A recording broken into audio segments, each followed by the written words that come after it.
આ દેહની અંદર એવો અજ્ઞાન સ્વરૂપ પોતાને ભૂલીને ફરેલો જે પ્રેમ છે,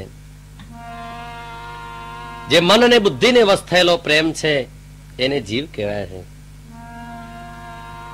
અને જેમ મન બુદ્ધિ કહે એમ આ પ્રેમ કરી રહ્યો છે.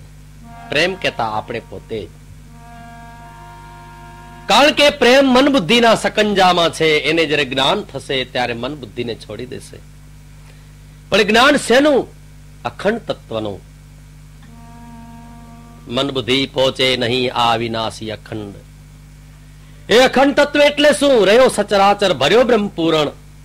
જેણે પૂર્ણ રચ્યું છે બ્રહ્માંડ, ઠામ નથી ઠાલું એક અણુ માત્ર કહી.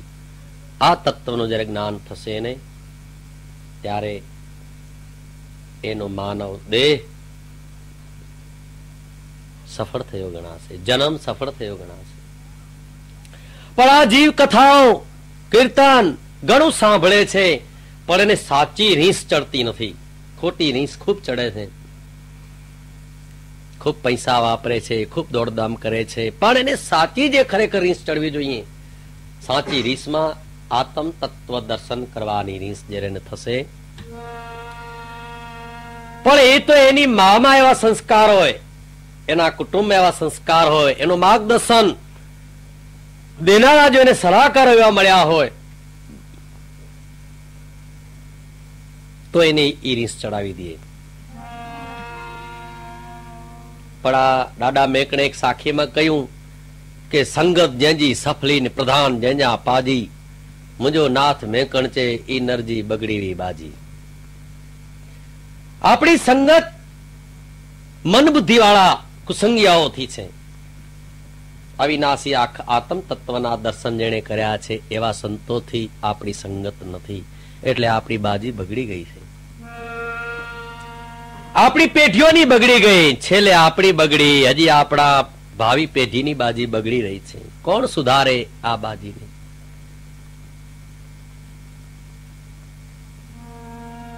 આ જીવને રીસ ચડતી નથી.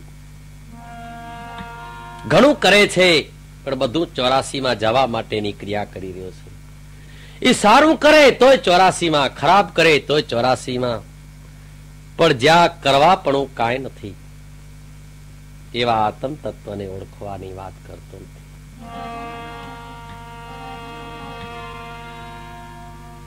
એમ 13 પન્ના જીવના છે, 13 પન્ના માયાના છે, 13 ઈશ્વરના છે, 13 બ્રહ્મપદના છે. આમ 13 ચોકું 52. પણ બ્રહ્મ તત્વનું ભાન કરાવનાર એવા સદગુરુ જોકર છે કે બેની વચ્ચે જો આવી જાય તો એનો મેળ જામી જાય. એમ મન અને બુદ્ધિ એમાં જો આત્મ તત્વ નું દર્શન થઈ જાય તો રોન સારી જામી જાય.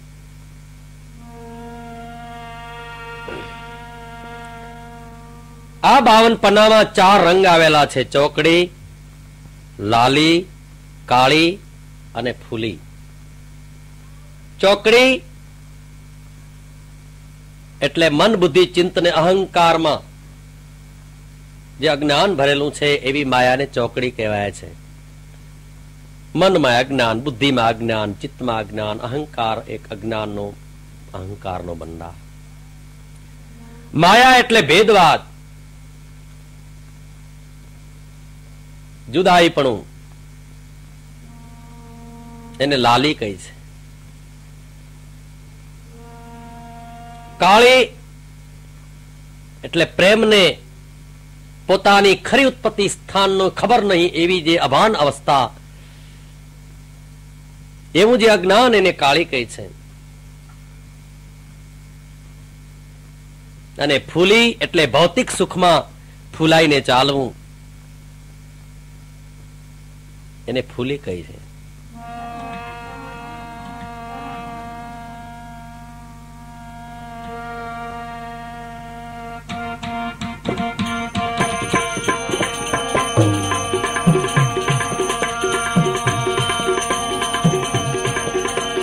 ભેદરૂપી છે લાલી,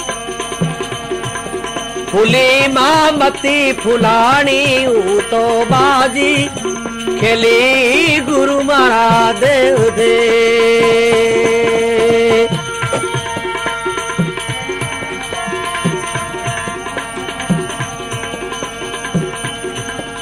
वेद रूपी छे लाली फूली मां मती फुलाणी हूं तो बाजी खेली गुरुदेव दे।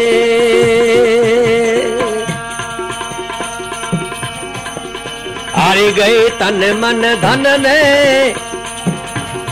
हूं तो जीती मूड वचन ने हूं तो बाजी खेली गुरु मारा देव दे।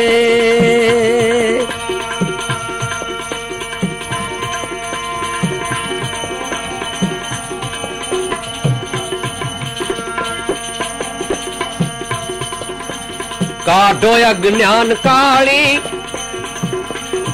माया छे चौक चंडाड़ी हूं तो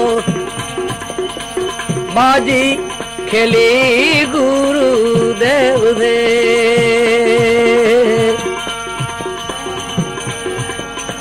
काढो अज्ञान काली माया छे चौक चंडाड़ी हूं तो बाजी खेली गुरु मारा देव दे। वेद रूपी छे लाली फूली मां मती फुलाणी हूं तो बाजी खेली गुरु देव दे।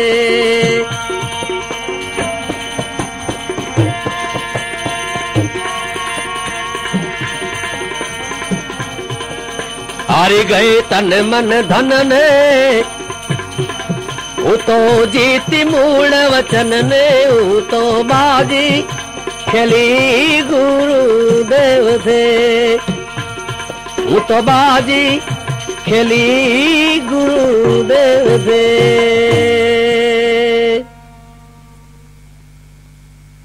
आ जन्मनी अंदर 4 वस्तु आपण नड़े छे मानव जन्म में काली फूली लाल अने चौकड़ी। आ 4 रंग छे। काली एटले अज्ञान फूली एटले फूलाई आलू। एक डेडकी हती अने 12 बच्चाने जन्म आप्यो अने 12 बच्चाने कीधुं के बेटा मारा जेवी कोई जाडी आ दुनियामां चीज नथी एवो अहंकार कर्यो। बच्चाओ तो साचुं मानी लीधुं। 10-15 दी मां जाडी मां जाडी मां जाडी कहेता था।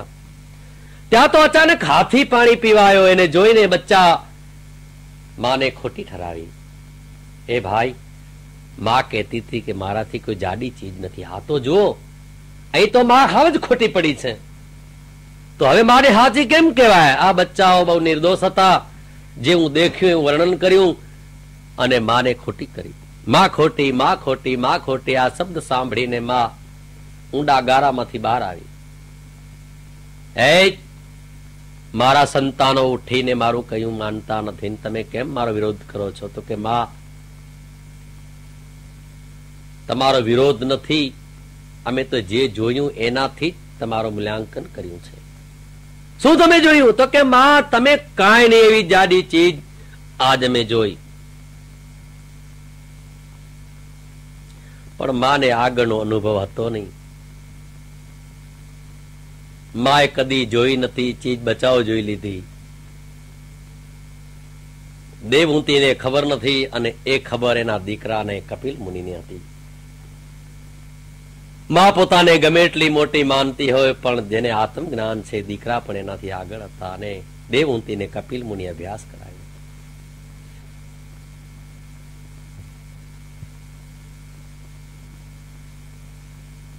ત્યારે આ માં પોતાનો અભિમાન છોડતી નથી। હોય જ નહીં એટલી તો હું થઈ શકું। માએ પોતાના પેટની અંદર ખૂબ હવા ભરી પણ હવા ભરી તો 2 इंच चारे बाजू वधी। केम बेटा આવી જાડી ચીજ હતી? તો ના ના માં હજી એનાથી ઘણી જાડી ચીજ હતી। ઓહો માં કે એવી તો ઓછી હવા ભરી છે હજી વધારે થઈ શકું એના જેવી બની જઈશ। બચ્ચાઓ વિચાર કરે કે માં પોતાનો જન્મ ખોશે એના કરતા એમ નથી કહેતી કે ચીજના મને દર્શન કરાવજો, પણ હું એવી જ છું જે ફૂલાણીના બીજી વાર ત્રીજી વાર ફૂલાણી ફાટી પડી, એમ આ જગતની અંદર આ જીવો માયામાં ફૂલાઈ હાલ્યા છે. આખર તો ગમે એટલા ફૂલાઈએ તો પણ આત્મ તત્વથી વિશેષ આ જીવ નથી. માટે એ જયારે તત્વ કાળ રૂપે આવે છે ત્યારે આ જીવની હસ્તી મટાડી નાખે છે. એના પહેલા જો એને સંત સ્વભાવને મળીને હસ્તી મટાડી હોત તો કાળ એને કાંઈ ન કરી શક્યો હોત. પણ આ જીવ સમજતો નથી, એને રીસ ચડતી જ નથી. નાના નાના બાળકો ગામડામાં રમત રમતા હોય છે, મંત્રનો અર્થઘટન જો કરીને સાહેબ કેટલો ઊંચો છે. નાના નાના બાળકો હાથ ઊંધા રાખીને પછી શું બોલે? આંચા ઘાંચા પર્વત પાંચા પાંચે ભાઈ તાયો ઘેન કોણ જમે છે ભોજોજી. આ ભોજાજીને ચડે રીસ, એણે ગોદે પૂરી વીસ. આંચા ઘાંચા એટલે શ્વાસ ઉશ્વાસ, પર્વત પાંચા એટલે પાંચ તત્વ આકાશ તેજ જલ વાયુ ને પૃથ્વી. આ પાંચે ભાઈએ તાયો ઘી એટલે પાંચે ભાઈએ શરીર બનાવ્યો. આમાં કોણ જમે છે ભોજોજી એટલે મન બુદ્ધિના પિંજરાની અંદર પુરાયેલો આ પ્રેમ એ ભોજોજી છે. જેમ મન બુદ્ધિ કે એમ કરતા કર્મ કર્યા કરે. પણ તું જે કાંઈ કરો છો એ મન બુદ્ધિનું અજ્ઞાન તને કરાવી રહ્યું છે. એટલે નરસિંહ મહેતાએ કીધું કે હું કરું એ જ અજ્ઞાનતા શકટનો ભાર જેમ સ્વાન. તારે તો ખાલી ઓળખવાનું છે, આ કરવાનું તને કોણે શીખાડ્યું? જપ કરવા, તપ કરવા, તીર્થ કરવા, વ્રત કરવા, યોગ કરવા, કર્મ કરવા, નાવા ધોવાન. તારે તો ખાલી આત્મ તત્વ દર્શન કરવાના હતા, જેનાથી તને સહેજમાં મુક્તિ હતી. અને આ ભારે કાદવમાં ક્યાં નીકળી ગયો તું? એને કરતામાં ઘણી રીસ ચડે છે, ચાળીસા કરી નાખે, 7 વાર રહી જાય, પગપાળા ધોડીને પહોંચી જાય, રીસ ચડે. પણ આત્મ તત્વને ઓળખવાની રીસ ચડતી નથી. આવી તો એક માં મેળાવતી જે પોતાના ગોપીચંદને કહે છે કે બેટા આવી કાયા તારા બાપની તે કાયાના મોત થઈ ગયા, એને આત્મ તત્વ દર્શન ન કર્યું. આ સાંભળીને એના બાળકને રીસ ચડી ગઈ. ગુરુ કણે જઈ આત્મ તત્વ દર્શન કરી લીધા. આવી રીસ જો જીવને ચડી જાય તો આ માયાના પિંજરામાંથી મુક્ત થઈ સનાતન સત્ય અમર પ્રેમને મળી શકે છે. પણ એ રીસ આપણે ચડતી નથી. કેટલું સાંભળીએ છીએ. તિલક કરતા 53 ગયા, જપમાળાના નાકા ગયા, તીર્થ ફરી ફરી તાક્યા, ચરણ તો ન પહોંચ્યા, હરિને શરણ. કથા સુણી સુણી ફૂટ્યા કાન, અખો કે કેમ નાયું બ્રહ્મ જ્ઞાન? કારણ કે એને બ્રહ્મ પાસે બેસીને પોતાના સ્વરૂપને જાણવાની હકીકત એને મળી નહીં. ખૂબ કથાઓ સાંભળી, કથાઓમાં બેઠો, ખૂબ કથાઓમાં જઈ સેવા કરી, કથાઓમાં દાન કર્યા, પણ એને બ્રહ્મ જ્ઞાન ન થયું. જીવને 84 માં ગયો, એ મોહમાં જ પડ્યો પાછો. ઘણું કર્યું ને મોહમાં ગયો. એને બ્રહ્મ દશા પ્રાપ્ત ન થઈ. જે ગીતાની અંદર લખી છે, હે અર્જુન, જે મનની કામનાઓ છોડીને આત્મામાં જાય છે એને બ્રહ્મ દશા પ્રાપ્ત થાય છે. મનની કામના સર્વે છોડીને આત્મામાં જજે, રહે સંતુષ્ટ આત્માથી તે સ્થિત પ્રજ્ઞ જાણવો, એમાં એને બ્રહ્મ દશા પ્રાપ્ત થાય છે. આ છે બ્રહ્મ દશા, એની પામે ના મોહમાં પડે, અંતકાળે તે રાખી બ્રહ્મ નિર્વાણ મેળવે. પણ જેને બ્રહ્મનું નામ ભજ્યું, હે અર્જુન, પવિત્ર હોય કે અપવિત્ર હોય, પણ હું બ્રહ્મ છું અને મારું નામ જેને ભાવથી ભજ્યો છે સદાય પવિત્ર છે. એમ સદગુરુનું નામ જેને ભાવથી ભજ્યો એ જીવો પવિત્ર જ છે. એને નાવા ધોવાથી પવિત્ર થાય એવું નથી. નરસિંહ મહેતા પણ એક જગ્યાએ લખ્યું છે કે હે જીવ, જ્યાં સુધી તે આત્મ તત્વ દર્શન કર્યા નથી ત્યાં સુધી તારી ક્રિયા બધી નકામી જ છે. જેમ માવઠાના વરસાદમાં કાંઈ પાકતું નથી, તેમ તારી રેણી કરણીથી કાંઈ ઉપજે એમ નથી, જ્યાં સુધી તને આત્મ તત્વ દર્શન નથી. જ્યાં લગી આત્વા તત્વ ચીન્યો નહીં, ત્યાં લગી સાધના સર્વે જૂઠી. મનુષ્ય દેહ તારો એમ એણે ગયો, માવઠાની જે વૃષ્ટિ બૂઠી. શું થયું સ્નાન પૂજાને સેવા થકી? શું થયું ઘરે રહી દાન દીધે? શું થયું ધરી જટા ભસ્મ લેપન કરે? શું થયું વાળ લોચન કીધે? શું થયું તપને તીર્થ કીધા થકી? શું થયું માળાગ્રહી નામ લીધે? શું થયું વેદ વ્યાકરણ વાણી વધે? શું થયું રાગને રંગ જાણે? એ પ્રપંચ બધા પેટ ભરવા તણા. આ જે કાંઈ તું કરી રહ્યો છો બધા પેટ ભરવાની પંડિતાઈ છે. તને આત્મજ્ઞાન થાય કે બીજાને દે એવી કોઈ વાત જ નથી. આમાં તું બીજાને તારી મીઠી વાણીથી સમજાવતો હો, પણ તું તારી પેટ ભરાની પંડિતાઈ ખાતર જ આ મીઠું બોલી રહ્યો છો. લોકો સાંભળીને તને દ્રવ્ય આપી રહ્યા છે. નથી એને આત્મજ્ઞાન થતું નથી. તમે એ પ્રપંચ બધા પેટ ભરવા તણા આત્મ તત્વ દર્શન વગરની કોઈ પણ ઊંચી ક્રિયા કે કોઈ પણ ઊંચો કામ એ પ્રપંચ કહેવાય છે. પંચ તત્વથી પર ઈશ્વરને માની અને એ અંગેની કામગીરી કરવી અને પ્રપંચ કહેવાય. એ પ્રપંચ બધા પેટ ભરવા તણા આત્મા રામ પરિબ્રહ્મન જોયું. ભણે નરસિંહ મહેતા એ તત્વ દર્શન વિના રતન ચેતામણી જેવું તે જન્મ ખોયું. એ તત્વ દર્શન આત્મ તત્વ દર્શન તોરલ રૂપે જેસરને થયું. જેસરના ભાવબંધન તૂટી ગયા. જેસરને કોઈ કર્મ નડ્યું નહીં. ભાઈ બેનને મારી નાખનારો, બેન ભાણેજને મારી નાખનારો કુકર્મી અધર્મી જેસર જ્યારે તોરલના સ્વરૂપમાં આત્માના દર્શન કર્યા, સ્ત્રીના સ્વરૂપમાં આવેલા આત્માના દર્શન કર્યા, તોરલના જેસરના ભાવબંધન તૂટી ગયા. એમ જ્યારે આ માનવ જન્મ ધારણ કરીને સંતને સ્નેહી બનીને આત્મા જ્યારે આપણે ઘરે આવશે અને જ્યારે આપણે ઓળખી જશું અને આપણી સર્વ હસ્તી ત્યાં મિથ્યા કરી નાખશું, ત્યારે એની સહી થશે.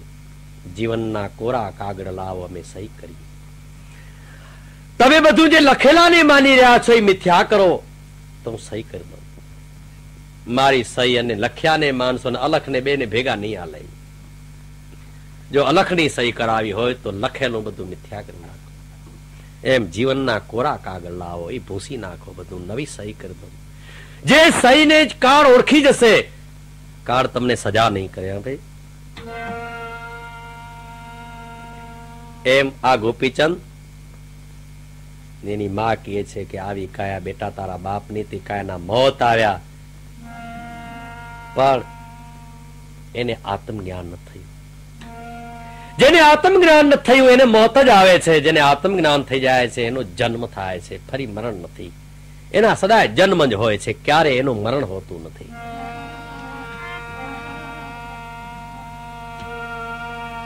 જેમ ભાણ આથમ્યા તો રવિના સ્વરૂપમાં ઉગ્યા. ક્યાં ભાણનું મરણ થયું? રવિના સ્વરૂપમાં ઉગી ગયા પાછા. કે ભાણ આથમ્યો તો રવિ ઉગો જ છે, તૈયાર છે બાપ. તમે જાઓ એટલે તમારો બીજો સ્વરૂપ જન્મ પામી રહ્યો છે. એમ સદગુરુના જન્મ હોય છે, આત્માના જન્મ હોય છે, એનું મરણ ક્યારે નથી. પણ બેટા તારા બાપનું મરણ થયું, મને એની ચિંતા થઈ.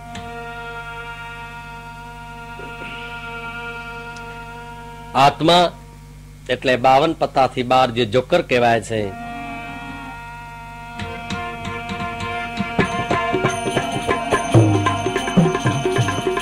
સદગુરુ જોકર સારા જે 52 પત્તાથી 12 તો બાજી ખેલી ગુરુદેવ દે.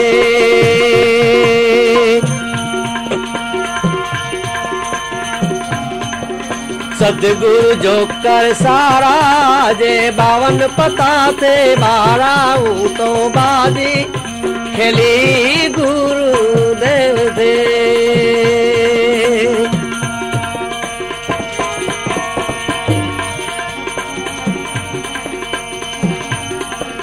હારી ગઈ તન મન ધન ને હું તો જીતી મૂળ વચન ને હું તો બાજી ખેલી ગુરુદેવ દે.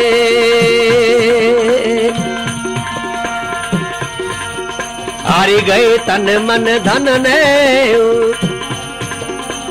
જીતી મૂળ વચન ને હું તો બાજી ખેલી ગુરુદેવ દે. બાજી ખેલી ગુરુદેવ દે. એમ સદગુરુ જોકર સારા જે બધી રોનમાં ભરે, જે સર્વનું કલ્યાણ કરી દે.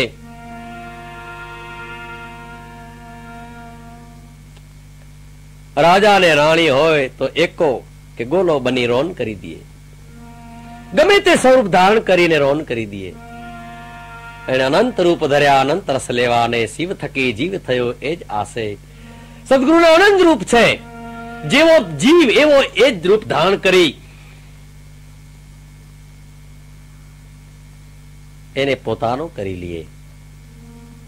જીવ ગમે તે વિપત્તિમાં હોય એવો બની જાય.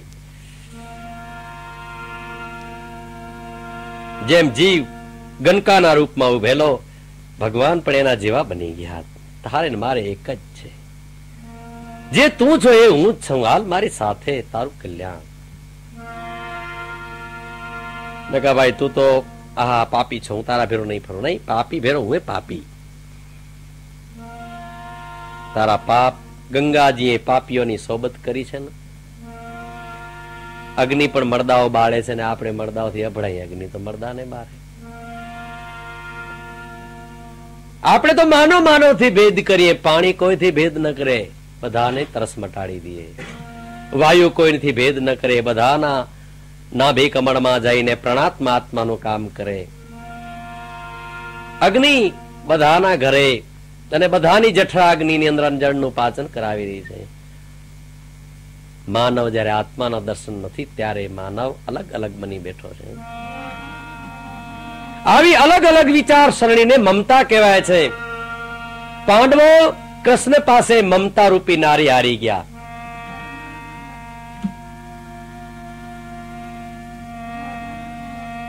અને કૌરવો મમતા રૂપી નારી જીતી ગયા. જેને જેને મમતા રાખી એને મોત આવ્યું. જેને જેને મમતાનો ત્યાગ કર્યો, મમતા હારી ગયા, એને ભગવાન મળ્યા.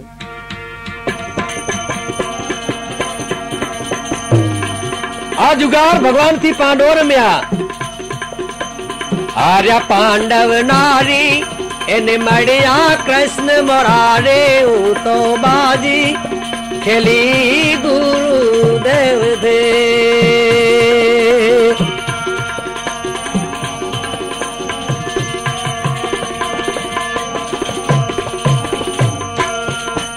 જેનું નામ દ્રૌપદી, દ્રૌપદ વાળી, એમ આ બે પદ વાળું શરીર,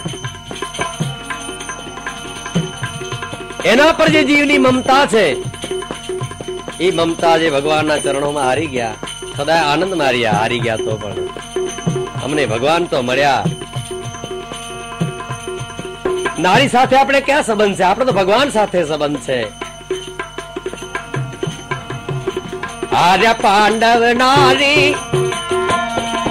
એને મળ્યા કૃષ્ણ મોરારી. હું તો બાજી ખેલી ગુરુદેવ દે.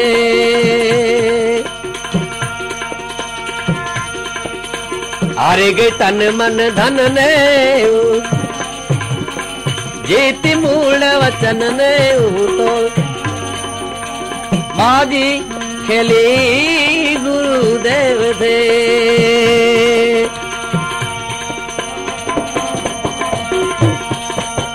હારી ગઈ તન મન ધન ને, હું તો જીતી મૂળ વચન ને. હું તો બાજી ખેલી ગુરુદેવ દે. હું તો બાજી ખેલી ગુરુદેવ દે. આ જુગાર પાંડવો ભગવાનની રીત રસમથી રમ્યા. એમાં ભલે હારી ગયા પણ પાંડવોનો આનંદ એ નહીં રહ્યો. કારણ કે આપણે નારી હાર્યા ને, ભગવાન ક્યાં હાર્યા છે? જેનો સાથ આપણે સદાને માટે કલ્યાણકારી છે ને ક્યાં આપણે હાર્યા છીએ? જેને નારી કરતા પણ સદગુરુ પરમાત્મા વિશેષ લાગ્યા છે, એ હારી ગયા તો એને નથી. અને જે ભગવાનને હારીને બેઠા છે ને નારી જીત્યા, એને મનમાં આનંદ છે કે અમે નારી જીત્યા. એ જે નારી જીત્યા ને મમતાને રાખી બેઠા છે ને, અને એમાં જે મોજ કર્યા છે તો કાળના ચક્રમાં ગયા. જેને આ મમતા હારી ભગવાન ગણે. જયારે આપણે ગુરુને દેખીને સર્વ ભૂલી જઈએ ત્યારે સમજી લેવું કે આપણા મમતા નથી. જ્યાં સુધી ગુરુ દર્શન આપણને હલકું લાગે છે ને આપણી માયા મમતા આપણને વિશેષ લાગે છે, ત્યાં સુધી આપણે કૌરવો દ્રૌપદીને જીતેલા છીએ. કાળનું ચક્ર રહેશે.